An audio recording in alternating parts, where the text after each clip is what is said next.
Supercross season is here. The 2024 Supercross season will be kicking off this Saturday. Before we get to that, I do want to show you 2024 Anaheim 1 in the game. And this, yes, you guessed it, this would be the Stark Varg electric bike, and it is so cool. It's really fun to use in the game. We will check it out, get some laps at 2024 Anaheim 1.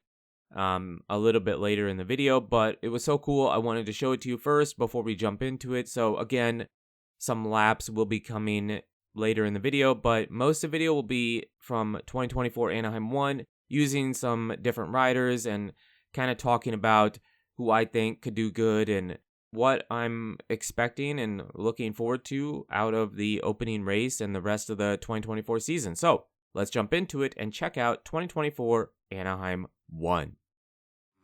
All right, 2024 Anaheim 1 is here. Now, I do want to talk about the track, but we are going to be switching between riders for each lap. Riders I kind of want to highlight and talk about and whatnot, but we've got Chase Sexton here for the opening lap to check out. This rhythm section was kind of tricky because it is built weird. It has what I made a triple in, but then it has step on, step off, and then I triple to the top of the second table and then step off single. But that table, double, double, table, double, double, or jump, jump, I guess I should say, table, jump, jump, table, jump, jump, that made that rhythm section very odd to take and decide how I wanted to make it. Then here I go triple, triple, double. I made this track really early a couple months ago and made that a quad, quad. Maybe they do. Maybe they do go quad, quad. I mean, these guys hit a bunch of quads the year before, but in my opinion, that felt a bit more realistic. And then we crossed this start straight, hit a step up double. You cross the start straight a bunch on this track. And then we have a sand section for the first round. In the game here, it's a bit shorter than I would want it to be, but there is a sand section there.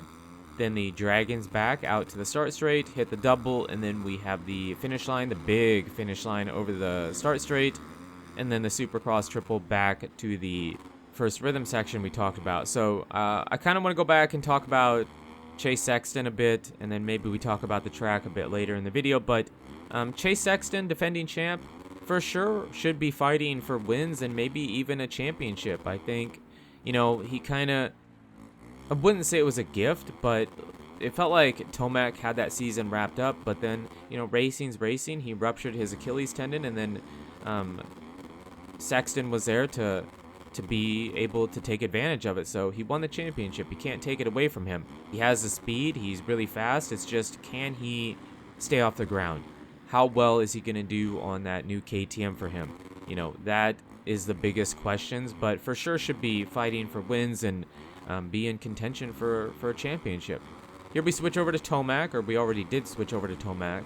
And in my opinion, this is one of the most anticipated things for me for Anaheim 1 in the 2024 season. Can Tomac be Tomac?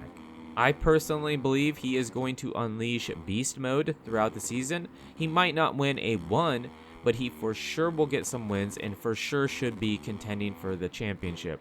It seems like he really wants to go out with a championship. So I don't know what his plans are past Supercross, but I believe Tomac will be a favorite for the championship and for a bunch of wins. And then we switch over to Cooper Webb here. Now, Cooper Webb has a team change. We did see him switch over to them for the playoff races and all that stuff. So we have seen him ride kind of a Supercross-ish track before. He is younger than I thought he was. He's only 28, 29. He isn't 30 years old yet. Tomac is, 31, 32? I'm not sure. But so Webb for sure could win some races and contend for a championship. In my opinion, what it comes down to is, does he mentally want to? Is he mentally there and wanting to compete? It feels like sometimes Webb has made some questionable decisions. The separation from Alden Baker, we don't know maybe what caused that, but then KTM says, no, we really want you to work with Alden Baker, and that was the best. But, I don't know. He just, I think he has the speed. He might not be the fastest guy out there, but he's so strong late in the race and when the track can get really, really nasty. I for sure think he can contend for race wins and maybe even a championship, but again, I think it's a mentality, and does he mentally want to do that? I think that's what it comes down to. Malcolm Stewart, I've heard great things about him preseason. I've heard he looks super fast and whatnot. The speed doesn't worry me. I really want to see Malcolm do well. I want to see him get a win, contend for a championship. It would be great. Two things, in my opinion, will factor into that. One, just like every other rider, avoiding catastrophe. Injuries, crashes, bad starts, stuff like that has kind of hit Malcolm in the past. And can he get a good start? He doesn't get great starts. Sometimes he can get a start, but he's not consistently getting great starts usually. So can he get consistent good starts, top 5 minimum? Because this field is so stacked. If you get pushed in the back and shuffled back to 10th place or whatever, it's just going to be nearly impossible to be contending for wins. You have to get a good start. And that applies to everybody, but especially Malcolm. Can he get the good starts? Because I do believe he has the speed and everything to win a race. So, in my opinion, that's what it comes down to for Stewart getting wins and whatnot. Now, of course, we have the Lawrence brothers. We have Jet Lawrence here. I didn't get Hunter in the video, but for sure the Lawrence brothers can win races and contend for a championship. 250 champions, Jet's a 450 motocross champion, went undefeated. For sure, they're going to be contending for wins, especially Jet. Jet can get better starts. Hunter, he doesn't get the starts that Jet gets usually, so he'll have to fight from the back, and that's going to be a bunch tougher in the 450 class because of how stacked it is. So Hunter will need to get better starts, in my opinion. Jet usually does, but we did see him at the playoff races not get the same starts he got outdoors. A Supercross start obviously is a bit different than an outdoor start, so even not getting a start, I believe Jet would be fast enough to make a comeback. Maybe if he's too far back, he can't win, but for sure Jet will be getting some wins, barring any crazy thing happening, and contending for a 450 title for sure. I don't think there's too much, there wouldn't be any surprise if he gets a bunch of wins or wins Anaheim or whatever. So Lawrence brothers for sure are going to look good this season. And then I wanted to throw in, I know we needed to get Roxon and Anderson and Plessinger and Cianciarulo and a bunch of guys, Barsha. There's so many riders. I mean, there's 10 to 15 guys that could win a race. It's unbelievable. It is so stacked. And we say this every year, but it really is so stacked. But I wanted to cover Prado here. MXGP champion, coming here for 3 races, I believe. Now, if he were to go, let's go crazy and say he were to do well and maybe finish on the podium or even get a win, would he stay longer than 3 races, or is that just for sure set in stone? I'm really curious to see about that, but I do kind of want to see him do good. I want to see how he does, and I do want to see him do good, like I just said.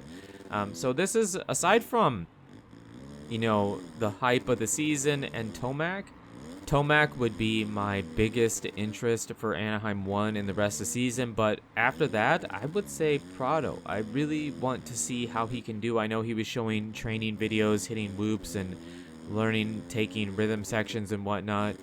Young kid, I really think he can do good, and I want to see that happen. So, yeah, that's kind of what I wanted to cover for the season and the riders. Here we switch over to the Stark Varg. Now, I couldn't get the finish line or the triple. I couldn't do it. No matter what I did, I couldn't do it. This rhythm section was very tricky with this bike as well.